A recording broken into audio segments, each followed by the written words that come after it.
Uncle Drew, Kyrie Irving, paldo na naman. According nga sa mga NBA reports, makakuha nga ng bonus si Kyrie Irving sa kanyang team na Dallas Mavericks.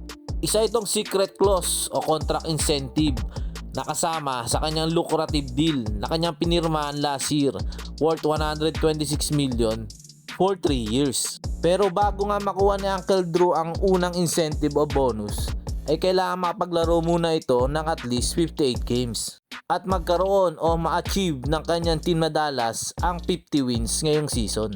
Ang pangalawang bonus o incentive naman ay kailangan makapaglaro si Kyrie ng at least 65 games na malabo na dahil papatapos na ang season.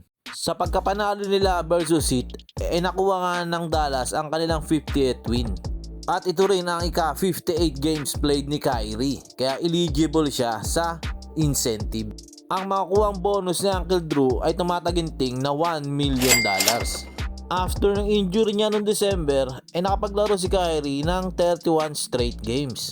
During that span nga ay nagkaroon ng Dallas ng 24 wins at 7 loss. Uma-average nga pala si Kyrie ngayon ng 25.6 points, 5 rebounds, 5.2 assists at merong 49.7% from the field. At ngayon nga pasok na sa playoffs ang Dallas pang number 5 at ang kanilang mga kalaban ay ang LA Clippers na pang number 4 naman.